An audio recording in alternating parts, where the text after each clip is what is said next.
الله أكبر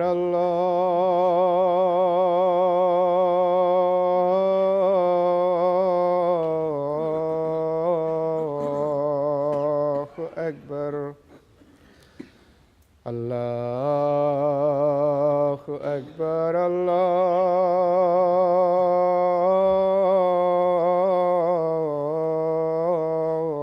الله أكبر. أشهد أن لا إله إلا الله. أشهد أن لا إله إلا الله. أشهد أن محمدًا رسول الله.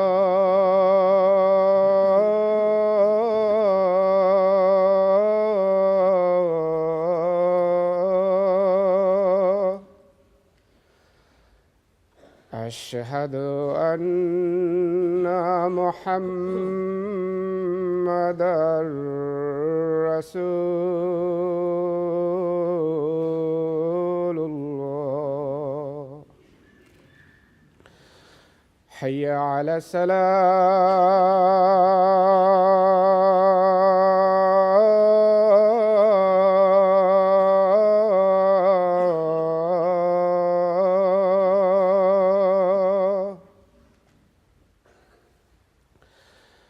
حي على السلام.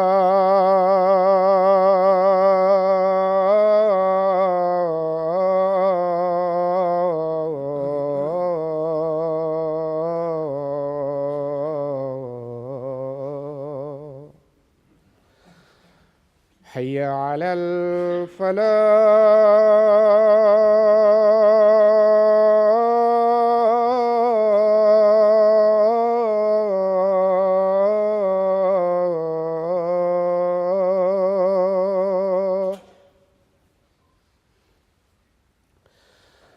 حي على الفلاح.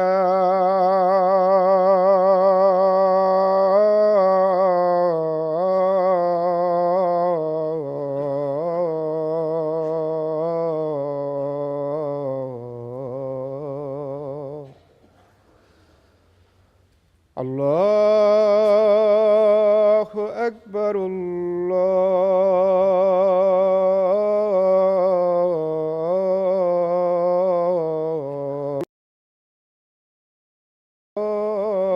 الله أكبر. لا إله إلا الله.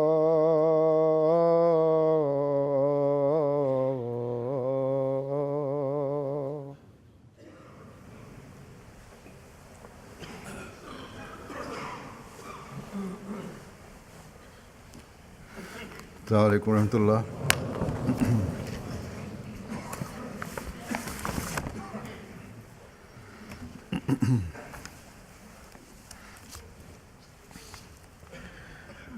أشهد أن لا إله إلا الله وحده لا شريك له وأشهد أن محمدًا عبده ورسوله. أما بعد فأعوذ بالله من الشيطان الرجيم. بسم الله الرحمن الرحيم. الحمد لله رب العالمين. الرحمن الرحيم.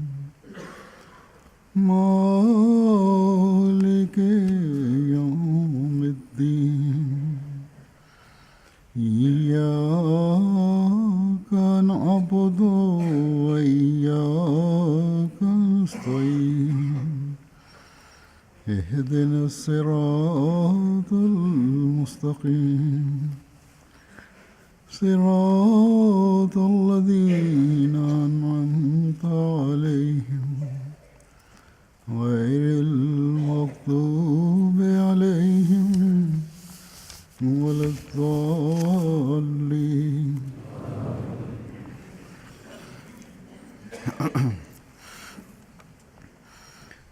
اللہ تعالیٰ کے فضل سے آج قادیان میں جلسہ سالانہ شروع ہوا ہے. اسی طرح بعض اور ممالک ہیں دنیا کے جہاں ان دنوں میں جلسہ سالانہ ہو رہا ہے. بعض افریقی ممالک ہیں اور اس وقت یہی وقت ہے. وہاں کا بھی یہ خطبہ ان کے جلسے کے پروگرام کا حصہ ہی بن گیا. ایک وقت تھا کہ قادیان میں صرف جلسہ سالانہ ہوا کرتا تھا. پھر پارٹیشن ہوئی، پاکستان میں بھی جلسہ سالانہ شروع ہو گیا. لیکن مخالفین احمدیت اور حکومتوں کو پاکستان میں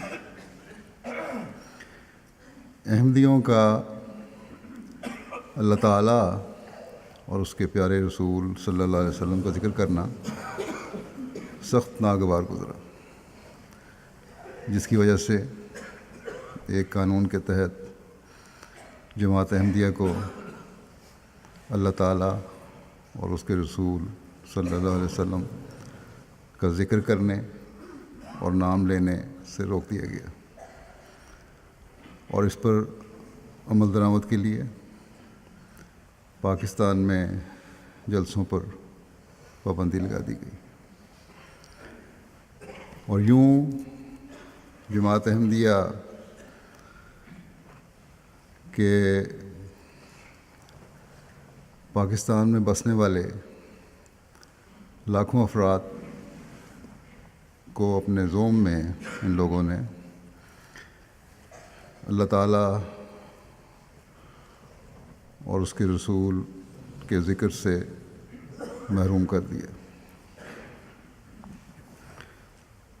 لیکن مخالفین احمدیت یہ نہیں سمجھتے کہ یہ ظاہری قانونی پابندیاں جسموں کو تو پابند کر سکتی ہیں لیکن دلوں کو نہیں.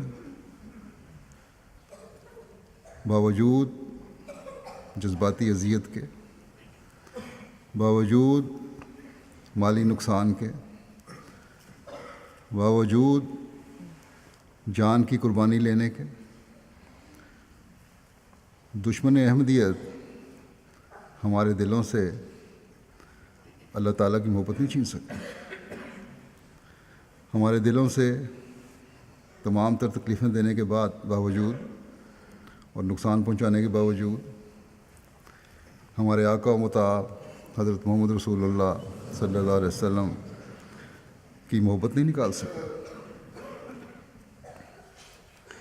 ہمارے مخالفین جو بظاہر ہمارے کلمہ گو بھائی ہیں، کلمے سے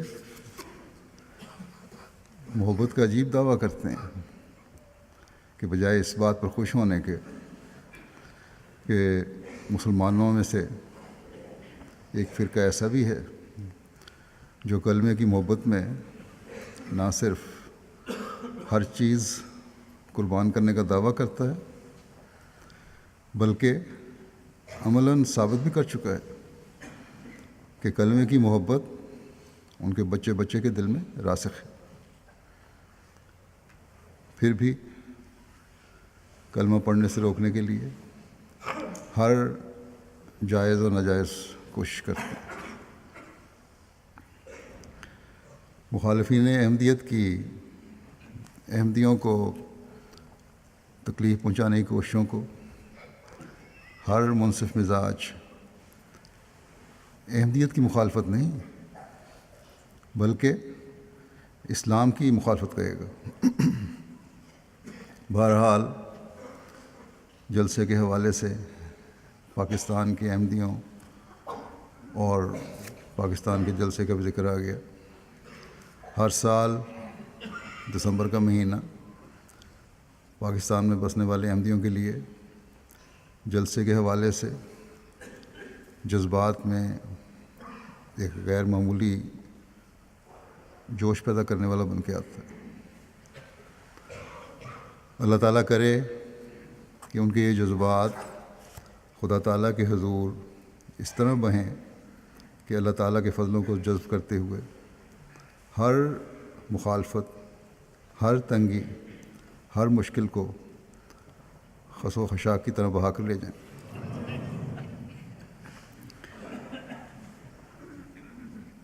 اور پاکستان کے احمدی بھی ان برکتوں سے فیض یاب ہو سکیں جن سے آج دنیا احمدیت فیض پا رہی ہے۔ جیسا کہ میں نے کہا کہ پہلے یہ جلسہ صرف قادیان میں ہوتا تھا، پھر قادیان سے نکل کر ربوہ میں شروع ہوا، لیکن ربوہ میں پابندیاں لگ گئیں۔ مخالفین نے تو سمجھا تھا، اور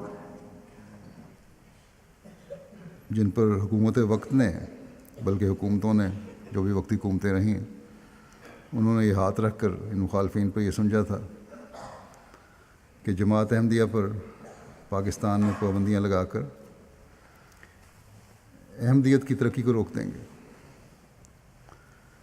لیکن ہوا کیا؟ جیسا کہ ابھی میں نے بتایا ہے کہ آج ان دنوں میں دنیا کے کئی ممالک میں جلسے ہو رہے ہیں، اور دوران سال اپنی اپنی سہولت اور حالات کے مطابق دنیا کے تقریباً تمام ان ممالک میں جلسے ہوتے ہیں جہاں جماعت احمدیہ قائم ہے۔ گویا حضرت مسیح موعود علیہ الصلوۃ والسلام کے قائم کردہ اس جلسے کے نظام نے بین الاقوامی حیثیت اختیار کر لی، جو گو چند ممالک میں پہلے بھی جلسے ہوتے تھے جب ربوہ میں جلسے ہوا کرتے تھے، لیکن ان کی وسعت اب کئی گنا زیادہ ہو چکی ہے ان جلسوں کی بھی، اور مزید نئے ممالک بھی شامل ہو چکے ہیں۔ اور صرف احمدی نہیں، بلکہ دنیا کے کئی ممالک کے دنیاوی لیڈر اور دوسرے مذہب کے ماننے والے، بلکہ بعض مسلمان، شریف الطبع مسلمان بھی، جماعت احمدیہ کے جلسہ سالانہ کو ایک ایسی تقریب قرار دیتے ہیں جو دنیا کو اسلام کی حقیقت بتا کر اسلام کی خوبصورت تعلیم سے آگاہ کرتی ہے۔ بس یہ نتائج تو نکلنے تھے اور نکل رہے ہیں۔ دنیا کو پتہ لگ رہا ہے اسلام کا جماعت احمدیہ کے ذریعے سے۔ دنیا کو اسلام کی خوبصورت تعلیم کا جماعت احمدیہ کے ذریعے سے پتہ چلنا تھا، کیونکہ یہ اللہ تعالیٰ کی تقدیروں میں سے ایک تقدیر ہے، جس کے بارے میں خود حضرت مسیح موعود علیہ الصلوۃ والسلام نے بڑے واشگاف الفاظ میں فرمایا ہے کہ اس جلسے کو معمولی انسانی جلسوں کی طرح خیال نہ کریں۔ یہ وہ امر ہے جس کی خالص تائید حق اور اعلیٰ کلمہ اسلام پر بنیاد ہے، یعنی یہ یہی جلسہ ہے جس کے ذریعے سے دنیا میں اسلام کا نام بلند ہونا ہے، کیونکہ اس جلسے میں آنے والے وہ کچھ سیکھیں گے جو ان کی علمی اور عملی حالتوں میں ایک انقلاب پیدا کرنے والا ہوگا، اور پھر یہ علمی اور عملی انقلاب دنیا پر اپنی خوبصورتی ظاہر کر کے دنیا کو اسلام کی خوبصورتی اور اس کے سب سے کامل، مکمل اور سب مذاہب سے بالا تر مذہب ہونا ثابت کرے گا، کیونکہ صرف انسانی کوششیں ہی نہیں بلکہ اللہ تعالیٰ کی تائید یہ کام دکھائے گی۔ آپ علیہ السلام نے مزید واضح فرمایا کہ اس سلسلے کی بنیادی اینٹ خدا تعالیٰ نے اپنے ہاتھ سے رکھی ہے اور اس کے لیے قومیں تیار کی ہیں جو عنقریب ان میں آ ملیں گی، کیونکہ یہ اس قادر کا فعل ہے جس کے آگے کوئی بات انہونی نہیں۔ عنقریب وہ وقت آتا ہے، بلکہ نزدیک ہے، کہ اس مذہب میں نہ نیچریت کا نشان رہے گا، نہ نیچر کے تفرید پسند اور اوہام پرست، نہ نیچر کی تفرید پسند اور اوہام پرست مخالفوں کا، نہ خوارق کے انکار کرنے والے باقی رہیں گے، اور نہ ان میں بیہودہ اور بے اصل اور مخالف قرآن روایتوں کو ملانے والے، اور خدا تعالیٰ اس امت وسط کے لیے بین کی راہ زمین پر قائم کر دے گا، وہی راہ جس کو قرآن لایا تھا، وہی راہ جو رسول کریم صلی اللہ علیہ وسلم نے اپنے صحابہ رضی اللہ عنہم کو سکھلائی تھی، وہی ہدایت جو ابتدا سے صدیق اور شہید اور صلحاء پاتے رہے، یہی ہوگا، ضرور یہی ہوگا۔ جس کے کان سننے کے ہوں سنیں۔ مبارک وہ لوگ، فرمایا مبارک وہ لوگ جن پر سیدھی راہ کھولی جائے۔ بس یہ جلسہ یقیناً طبیعتوں میں انقلاب لانے کا ذریعہ ہے اور ہونا چاہیے۔ دنیا میں جلسے ہوتے ہیں، ان میں مختلف قومیں شامل ہیں، کیونکہ یہ مختلف قوموں کے جلسے ہیں، مختلف ممالک کے جلسے ہیں۔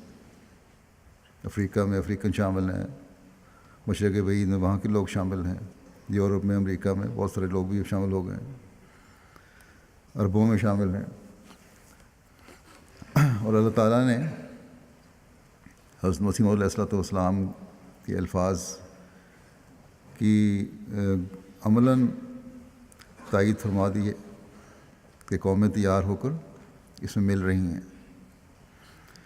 مختلف قومیں مسیح محمدی کی بیعت میں آ کر اس پیش گوئی کے پورا کرنے کا اعلان کر رہی ہیں،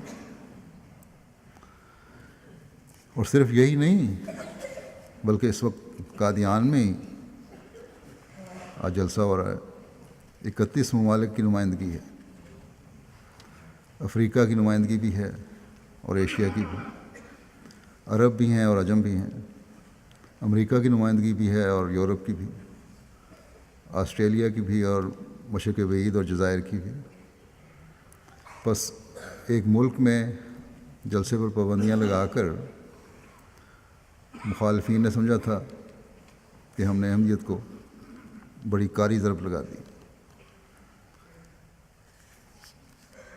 دشمن نادان ہے، سمجھتا نہیں کہ امام الزمان ہونے کا اعلان کرنے والے نے، مسیح محمدی کا اعلان کرنے والے نے یہ نہیں کہا تھا کہ میں جماعت قائم کر رہا ہوں، بلکہ فرمایا تھا کہ اس سلسلے کی بنیادی اینٹ خدا تعالیٰ نے اپنے ہاتھ سے رکھی ہے۔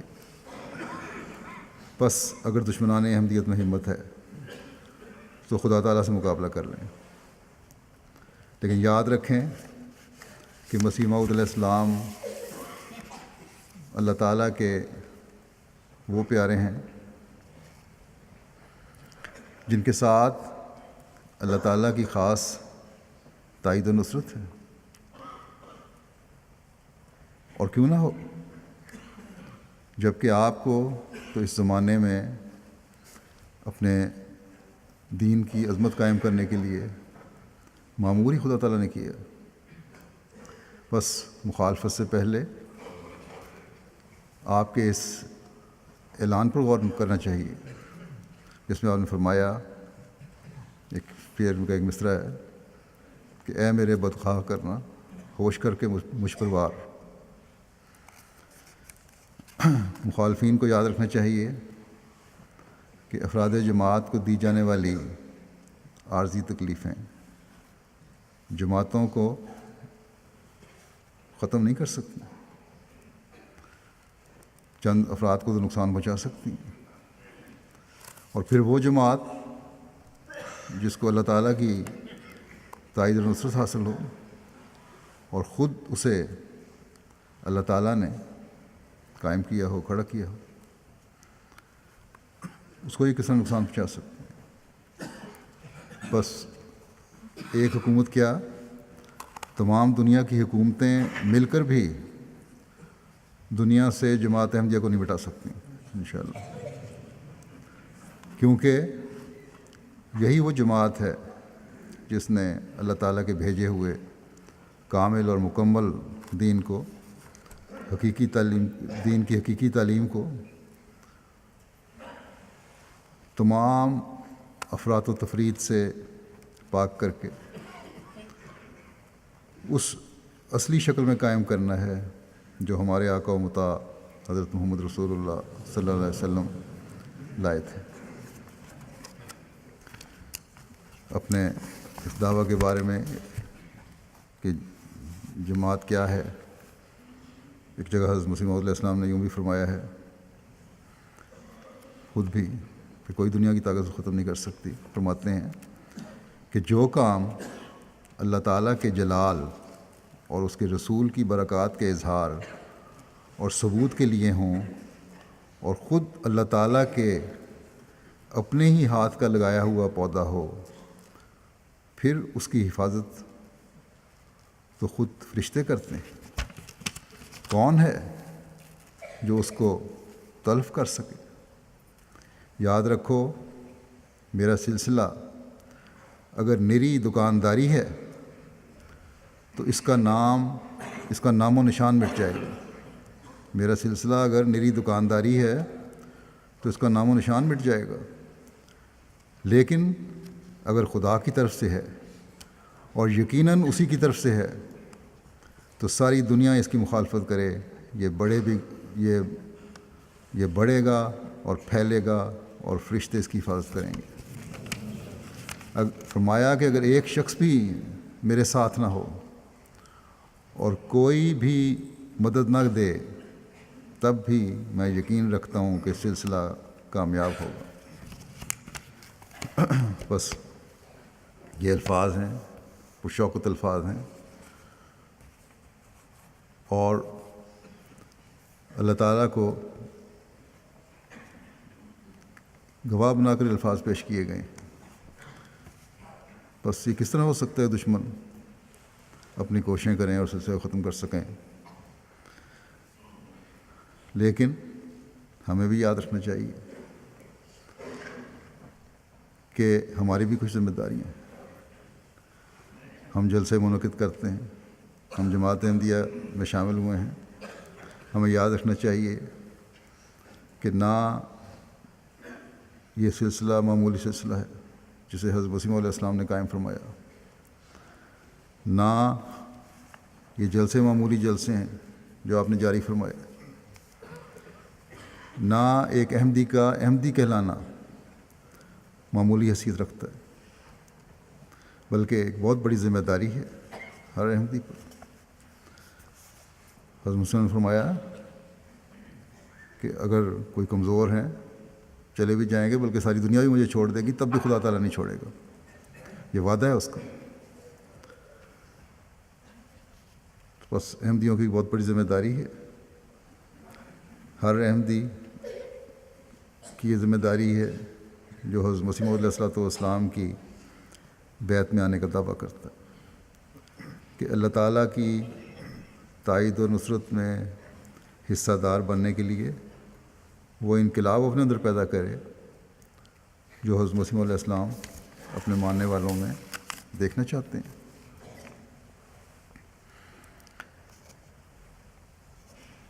بس ہمارا صرف جلسے میں شامل ہونا ہی کافی نہیں ہے، بلکہ اپنے جائزے لینے کی ضرورت ہے۔ ہمیں ان لوگوں میں شامل ہونے کی ضرورت ہے جو حضرت مسیح علیہ السلام کی دعاؤں کے وارث بنتے ہیں۔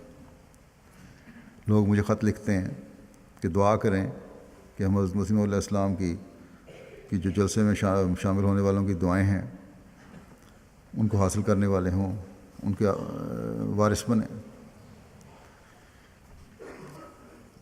کیا ان دعاؤں کا وارث بننے کے لیے اتنا ہی کافی ہے کہ ہم جلسے میں شامل ہو گئے، 3-4 گھنٹے جلسے کی کارروائی سن لی، نعرے لگا لیے اور بس کام ختم ہو گیا؟ نہیں، جیسا کہ میں نے کہا ہے کہ ان دعاؤں کا وارث بننے کے لیے اپنے جائزے لینے کی ضرورت ہے کہ جو کچھ ہم سن رہے ہیں یا جس ماحول نے ہم میں ایک جوش پیدا کیا ہوا ہے، یہ عارضی ہے یا مستقل ہماری زندگیوں کا حصہ بننے والا ہے۔ بس اگر یہ اثر جلسے کے دوران ہوا، ہمیں اس عہد کے ساتھ جلسے کی ہر مجلس سے یہ عہد اٹھاتا ہے کہ میں نے اپنی زندگی میں وہ انقلاب لانے کی اپنی تمام تر استعدادوں کے ساتھ کوشش کرنی ہے جو اللہ تعالیٰ اور اس کے رسول صلی اللہ علیہ وسلم ہم سے چاہتے ہیں، جو حضرت مسیح علیہ السلام نے ہمیں بیان فرمائی ہیں۔ تو پھر ہم حضرت مسیح علیہ السلام کی دعاؤں کے وارث بنتے چلے جانے والے ہوں گے، ورنہ تو پھر اللہ تعالیٰ کو یہ کہنے والی بات ہے کہ ہم نے تو کچھ کرنا نہیں، تیری بات تو ہم نے مانی نہیں، جو اللہ تعالیٰ نے فرمایا ہے کہ فَلْيَسْتَجِيبُوا لِي، کہ میرے حکم کو بھی قبول کرو۔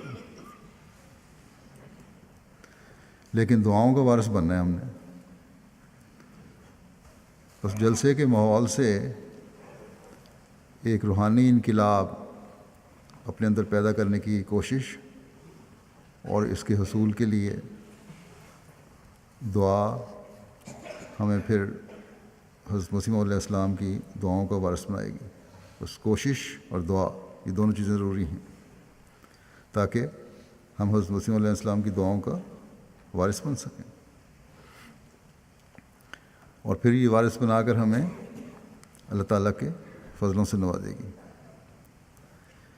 اللہ تعالیٰ جو فرماتا ہے کہ میرے حکم کو مانو، میری بات بھی سنو، تو وہ کون سی باتیں ہیں جو ہم نے ماننی ہیں؟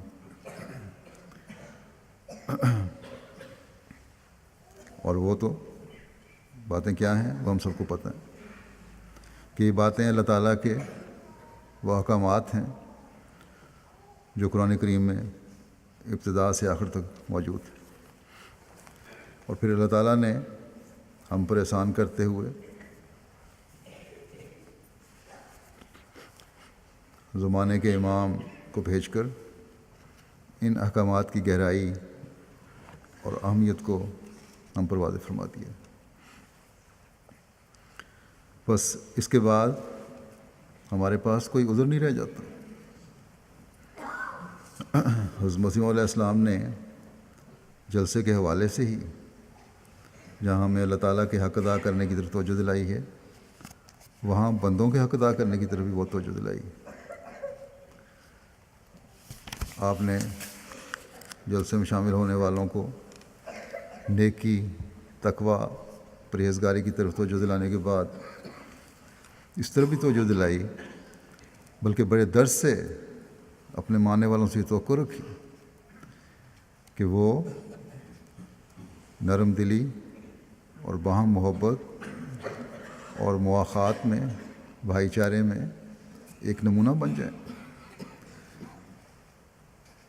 انکسار دکھانے والے ہوں، ایک دوسرے کے لیے قربانی کا جذبہ رکھنے والے اور سچائی اور راست بازی کے اعلیٰ معیار قائم کرنے والے ہوں۔ بدخوئی کرنا اور کج خلقی دکھانے سے وہ دور رہنے والے ہوں۔ بس اس لحاظ سے ہر ایک کو اپنے جائزے لینے کی ضرورت ہے کہ کیا یہ اعلیٰ اخلاق جو ہیں ان میں ہم نمونہ ہیں، کیا دوسرے کی خاطر قربانی کرنے میں ہم مثال بننے کی کوشش کر رہے ہیں؟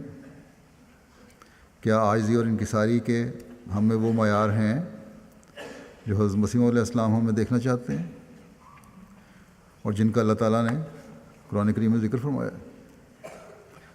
اور جن کے نمونے حضرت صلی اللہ علیہ وسلم کے صحابہ نے ہمارے سامنے پیش فرمائے؟ اگر نہیں تو حضرت مسیح علیہ السلام کی دعاؤں سے حصہ لینے کے لیے، اللہ تعالیٰ کے فضلوں کو جذب کرنے کے لیے ہماری کوشش تو پھر نہ ہونے کے برابر ہے، اور توقع ہم بڑی رکھ رہے ہیں۔ بس دنیا میں جلسوں میں شامل ہونے والے، جو مختلف جماعت احمدیہ کے جلسے ہیں ان میں شامل ہونے والے عموماً، اور قادیان کے جلسے میں شامل ہونے والے خاص طور پر کہ وہ مسیح پاک کی بستی میں جلسے میں شامل ہو رہے ہیں، حضرت مسیح علیہ السلام کو حضرت مسیح علیہ السلام کے اس درد کو خاص طور پر محسوس کریں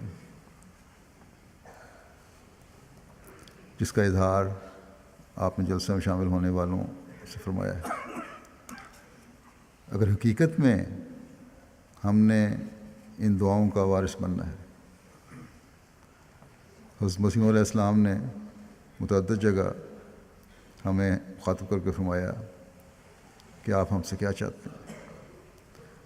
ہم عام دنیاوی رشتوں میں بھی دیکھتے ہیں کہ ماں باپ کی قربت اور ان کی دعاؤں سے وہی بچے زیادہ حصہ لیتے ہیں جو ان کی ہر بات ماننے والے ہیں، خدمت کرنے والے ہیں، اطاعت اور فرمانبرداری میں بڑے ہوئے ہیں۔ بس اس رشتے سے تعلق کے بہترین پھل بھی جو حضرت مسیح علیہ السلام سے ہمارا رشتہ قائم ہے، ہم اسی وقت کھائیں گے جب اپنے تعلق میں بڑھنے والے ہوں گے۔ جلسے کے شامل ہونے والوں کے لیے دعاؤں کا خزانہ تو ایسا خزانہ ہے جو تا قیامت چلتا چلا جانے والا ہے۔ بس خوش قسمت ہوں گے ہم میں سے وہ جو اس سے فیض یاب ہونے والے ہوں گے۔ حضرت مسیح علیہ السلام کے بعض ارشادات پیش کروں گا جن میں آپ نے اپنی جماعت کے افراد سے جو توقعات رکھی ہیں ان کا کچھ اظہار ہوتا ہے۔ آپ علیہ السلام ایک جگہ فرماتے ہیں کہ ہماری جماعت اگر جماعت بننا چاہتی ہے تو اسے چاہیے کہ ایک موت اختیار کرے، نفسانی امور اور نفسانی اغراض سے بچے اور اللہ تعالیٰ کو سب شے پر مقدم رکھے، بہت سی ریاکاریوں اور بیہودہ باتوں سے انسان تباہ ہو جاتا ہے۔ پھر آپ نے فرمایا کہ چاہیے کہ تم ہر قسم کے جذبات سے بچو، ہر ایک اجنبی جو تم کو ملتا ہے وہ تمہارے منہ کو تاڑتا ہے اور تمہارے اخلاق، عادات، استقامت، پابندی احکام الہی کو دیکھتا ہے کہ کیسے ہیں۔ اگر عمدہ نہیں تو وہ تمہارے ذریعے ٹھوکر کھاتا ہے۔ بس ان تمام باتوں کو یاد رکھو۔ پھر آپ نے فرمایا کہ قرآن شریف فرماتا ہے من قتل نفسا بغیر نفس و فساد،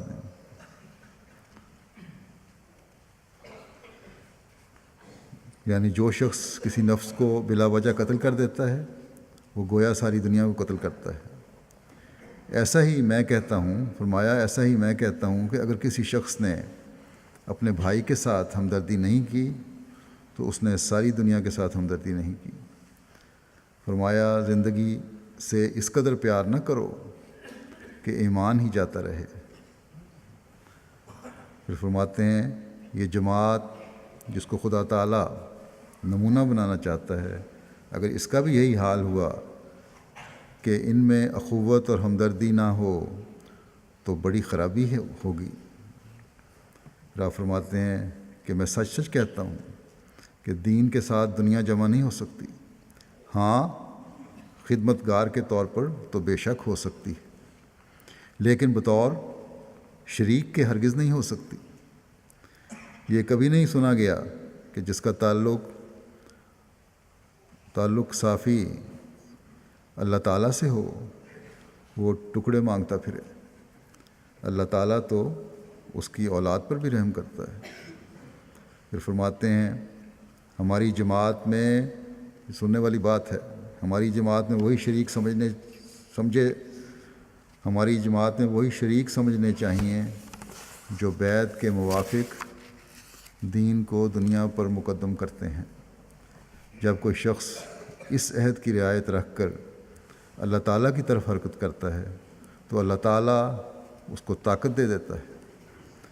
پھر آپ نے بڑے درد سے فرمایا کہ ہماری جماعت کو ایسا ہونا چاہیے کہ نری لفاظی پر نہ رہے بلکہ بیعت کے سچے منشا کو پورا کرنے والی ہو۔ اندرونی تبدیلی کرنی چاہیے۔ صرف مسائل سے تم خدا تعالیٰ کو خوش نہیں کر سکتے۔ اگر اندرونی تبدیلی نہیں تو تم میں اور تمہارے غیر میں کچھ فرق نہیں۔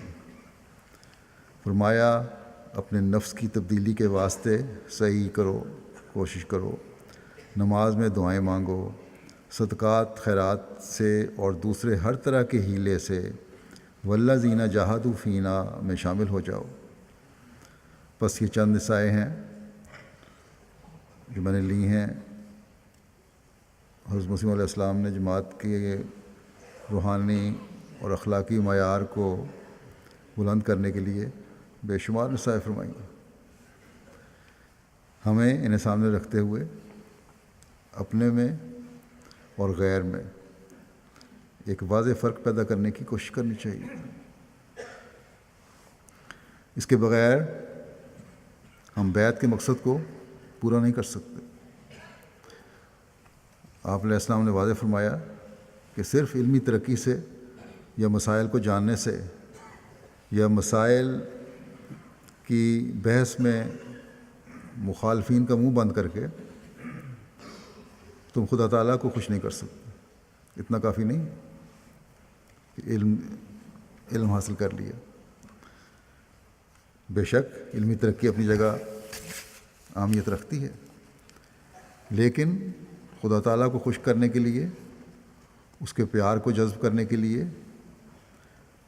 عملی ترقی ضروری ہے، اپنی حالتوں کو بدلنا ضروری ہے، اللہ تعالیٰ کے احکامات کو اپنی حالتوں پر لاگو کرنے کی ضرورت ہے، ان لوگوں میں شامل ہونے کی ضرورت ہے جن کے بارے میں خدا تعالیٰ فرماتا ہے والذین جاہدوا فینا، یعنی اور وہ لوگ جو ہم سے ملنے کی کوشش کرتے ہیں۔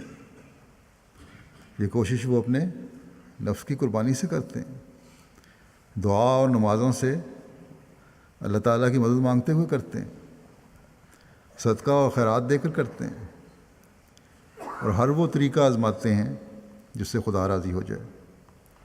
تو اللہ تعالیٰ پھر ایسے لوگوں کی اس تڑپ کو دیکھ کر فرماتا ہے کہ لَنَهْدِيَنَّهُمْ سُبُلَنَا، کہ ہم ان کو ضرور اپنے راستوں کی طرف آنے کی توفیق بخشیں گے۔ بس اللہ تعالیٰ کا قرب حاصل کرنے کے لیے پہلے خود کوشش کرنے کی ضرورت ہے، تبھی اللہ تعالیٰ کا قرب حاصل ہوتا ہے۔ اسی طرح اللہ تعالیٰ کے پیاروں کی دعاؤں کا وارث بننے کے لیے بھی اپنے آپ کو ان دعاؤں کی قبولیت کا حقدار بنانے کی کوشش کرنے کی ضرورت ہے۔ بس یہ جلسے ہمیں ان دعاؤں سے حصہ لینے والا ماحول میسر کرتے ہیں۔ ان میں ہمیں اپنے جائزے لیتے ہوئے حقوق اللہ اور حقوق العباد کی ادائیگی کے معیاروں کو بلند کرنے کی کوشش کرنی چاہیے، تاکہ اللہ تعالیٰ کے پانے کے راستوں کو ہم جلد سے جلد طے کر سکیں۔ اللہ تعالیٰ ہمیں اس کی توفیق عطا فرمائے۔ دوسری بات، قادیان والوں جو جلسے میں شامل ہیں ان کے لیے میں یہ کہنا چاہتا ہوں، خاص طور پر ان کے لیے، کہ حضرت مسیح موعود علیہ السلام نے جلسے میں شامل ہونے والوں کو موسم کے لحاظ سے بستر بھی اپنے ساتھ لانے کا فرمایا ہوا ہے۔ اس لیے ہندوستان میں رہنے والے خاص طور پر جس حد تک اس پر عمل کر سکتے ہیں ان کو کرنا چاہیے، بلکہ پاکستانیوں کو بھی، گو کہ اب کچھ حد تک جلسے کے انتظامات کے تحت بستروں کا انتظام تو ہے لیکن مکمل نہیں ہو سکتا۔ اس لیے ہندوستان سے آنے والوں کو زیادہ امید نہیں رکھنی چاہیے کہ ان کے لیے مکمل انتظام ہوگا۔ باہر سے آنے والے بھی گرم کپڑے جس حد تک لے جا سکتے ہیں انہیں ہمیشہ لے جانے چاہیے، اور لے کے گئے ہوں گے اب بھی، کیونکہ موسم ٹھنڈا ہے اور موسم کو دیکھتے ہوئے لے گئے ہوں گے۔ ان کو بھی یہ خیال رکھنا چاہیے کہ بجائے اس کے کہ اس بات کی تلاش کریں کہ ہمیں گرم بستر میسر ہوں اور گرم کپڑے نہ گرم کمرے اور گرم جگہ میسر ہوں، ان کو گرم کپڑے پہن کر رات کو بھی گرم کپڑے پہن کے سونا چاہیے، تاکہ پھر شکوہ نہ ہو کہ ہمیں بستر گرم نہیں ملا، رضائی موٹی نہیں ملی، کمرہ بہت ٹھنڈا تھا۔ اب تو اتنی سردی نہیں پڑتی، پہلے تو اس سے زیادہ سردی پڑا کرتی تھی۔ دنیا میں جو موسم چینج ہوا ہے وہاں بھی موسم بدل گیا ہے، بیشک دھند بہت ہے لیکن سردیاں جو ٹیمپریچر ہے اس میں بہت فرق پڑ گیا ہے۔ اس وقت میں مہمان آتے تھے اور قربانی کر کے رہتے تھے۔ اصل مقصد تو روحانی ماحول سے فیض یاب ہونا ہے، اپنی عملی حالتوں کی طرف توجہ دیتے ہوئے اللہ تعالیٰ کے فضلوں کو جذب کرنے کی کوشش کرنی ہے۔ یورپ سے جانے والے بھی شاید بعض سردی محسوس کریں، کیونکہ یہاں تو گھروں میں انتظام ہوتا ہے ہیٹنگ کا، وہاں نہیں ہوگا۔ یا بعض امیر لوگ جو پاکستان سے گئے ہوئے ہیں ہیٹر اور گرم کپڑوں کے مطالبے کریں، کمروں کے مطالبے کریں، تو ان سب کو یاد رکھنا چاہیے کہ جلسے کا انتظام جو کچھ بھی مہیا کرتا ہے اس پر صبر اور شکر کریں، اور جو کچھ مل جائے اس پر الحمدللہ کریں۔ جماعتوں کو بھی چاہیے کہ اپنے اپنے ملکوں سے شامل ہونے والوں کو تمام صورتحال بتا کر تیاری کروا کر بھیجنا چاہیے، تاکہ تمام صورتحال پہلے علم میں ہو اور پھر شکوے نہ ہوں۔ لیکن جماعتیں بھی باہر سے میں نے دیکھا ہے بڑا لمبا عرصہ لگا دیتی ہیں، نمائندوں کے فرشتے بھی نہیں بھجواتی، اس میں کافی سستی ہے۔ تو آئندہ ہمیشہ یاد رکھیں اگر وہاں جلسے بھیجنا ہو تو جو کچھ مرکز مطالبہ کرتا ہے قوائف کا، وہ جو امراء جماعت کا کام ہے کہ مہیا کروائیں مرکز کو، نہیں تو وہاں جا کے پھر ان لوگوں کو دقت پیدا ہوتی ہے۔ اسی طرح بعض لوگ مطالبات شروع کر دیتے ہیں کہ ہمیں فلاں جگہ ٹھہرایا جائے یا فلاں جگہ ٹھہرایا جائے، گیسٹ ہاؤس میں ٹھہرایا جائے، دارالضیافت میں، لنگر خانے میں، یا فلاں جگہ۔ یہ مطالبے غلط ہیں۔ اب تو اللہ تعالیٰ کے فضل سے اس وقت جلسے میں شامل ہونے والوں کی حاضری جتنی ہے زیادہ نہیں ہوتی، 15-16 ہزار یا 20 ہزار تک۔ ان کے مطابق رہائش کا جس حد تک سہولت سے انتظام کیا جا سکتا ہے ہوتا ہے، اور اچھا انتظام ہوتا ہے۔ لیکن اگر پھر بھی بعض لوگوں کو اپنی بیماریوں اور بعض اور وجوہات کی وجہ سے تکلیف ہوتی ہے اور عمر کا تقاضا بھی ہے، تو پھر بہتر ہے کہ نہ جائیں جلسے پہ۔ جلسے پر آنا اور اس کے ماحول سے فیض یاب ہونا بہرحال تھوڑی سی تکلیف میں سے گزر کر ہی ہوگا، قربانی تو دینی پڑے گی۔ حضرت مسیح موعود علیہ السلام باوجود اس کے کہ اپنے مہمانوں کے وہ اعلیٰ معیار قائم کیے جن کو دیکھ کر عقل دنگ رہ جاتی ہے۔ پھر بھی جلسے کے دنوں میں آپ نے خاص طور پہ فرمایا کہ سب سے ایک جیسا سلوک ہونا چاہیے، اس لیے کوئی خاص مطالبے جو ہیں وہ نہیں ہونے چاہیے وہاں، اور کہیں بھی دنیا میں جلسے جہاں ہوتے ہیں نہیں ہونے چاہیے۔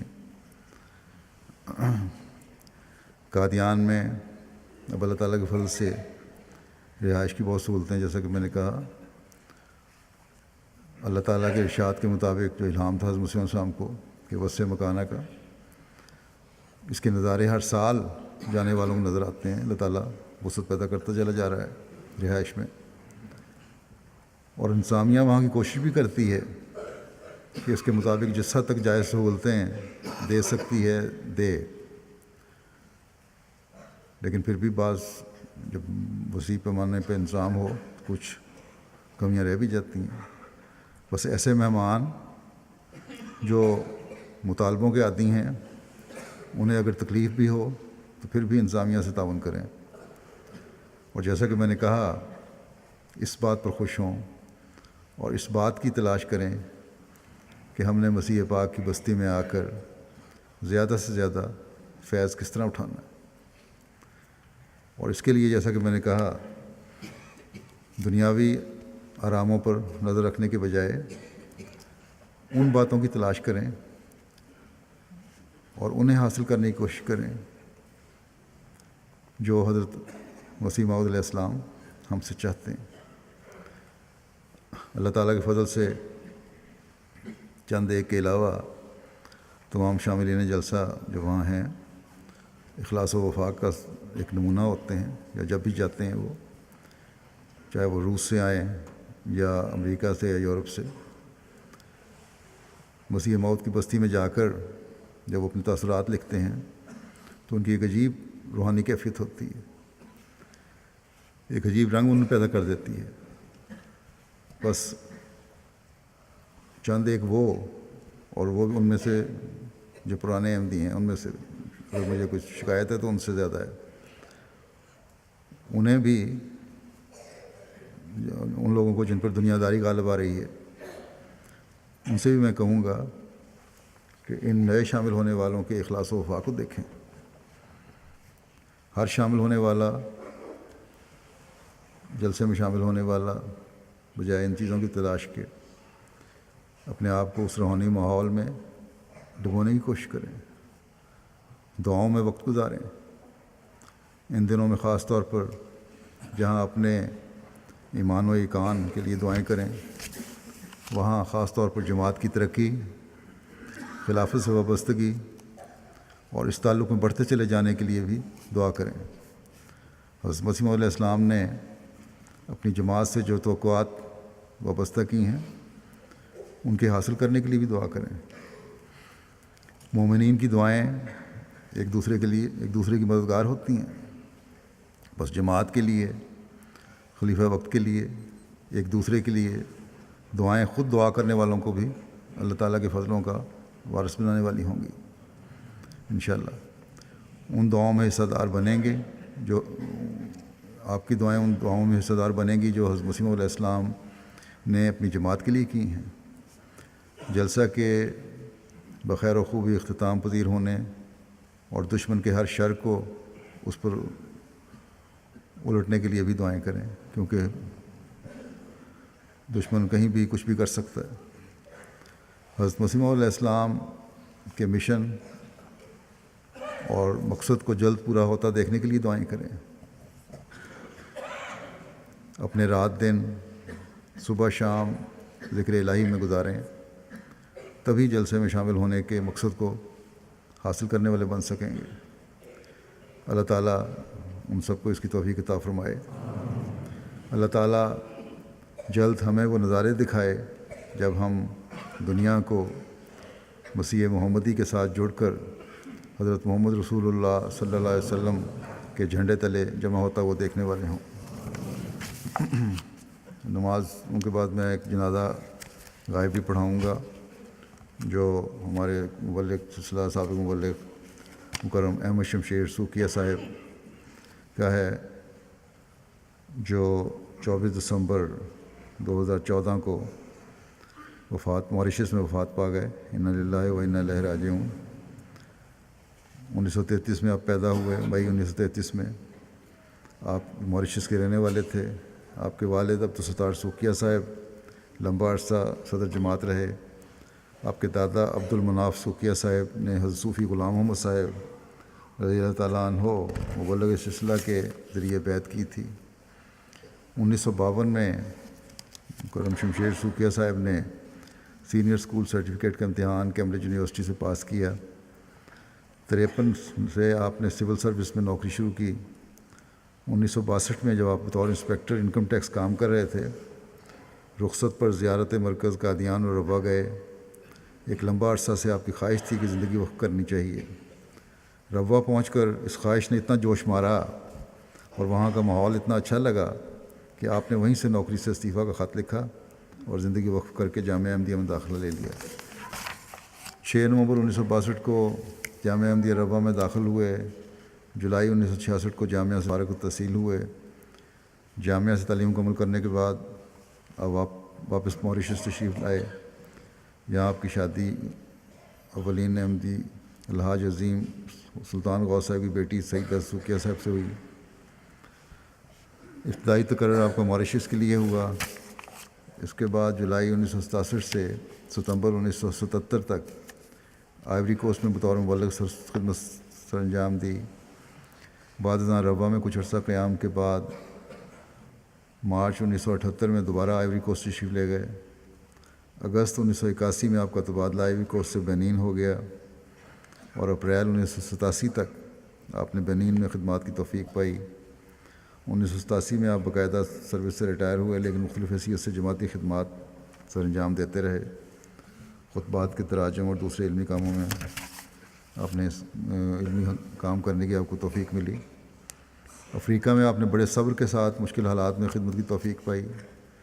بنین میں آپ نے اپنے والدین کی طرف سے مسجد بھی تعمیر کروائی.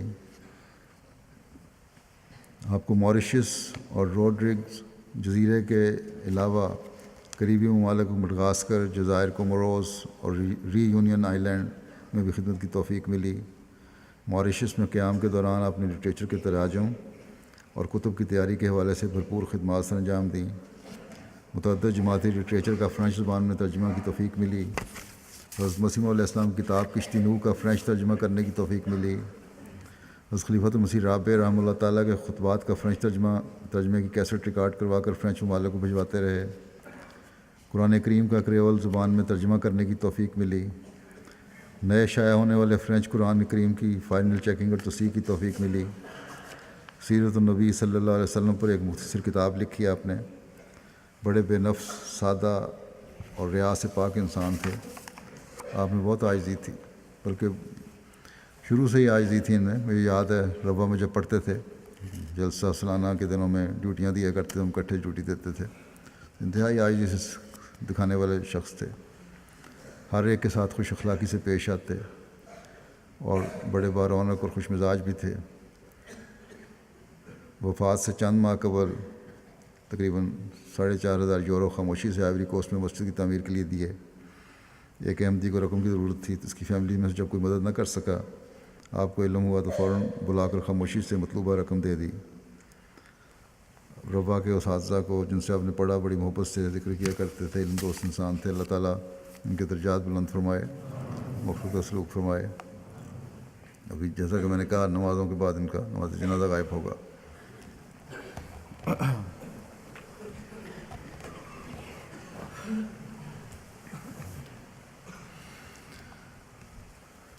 الحمد لله نحمده ونستعينه ونستغفره ونؤمن به ونتوكل عليه ونعوذ بالله من شرور أنفسنا ومن سيئات أعمالنا. من يهده الله فلا مضل له ومن يضلل فلا هادي له. ونشهد ونشهد أن لا إله إلا الله ونشهد أن محمدا عبده ورسوله عباد الله رحمكم الله إن الله يأمر بالعدل والإحسان وإيتاء ذي القربى وينهى عن الفحشاء والمنكر والبغي يعظكم لعلكم تذكرون اذكروا الله يذكركم وادعوه يستجب لكم ولذكر الله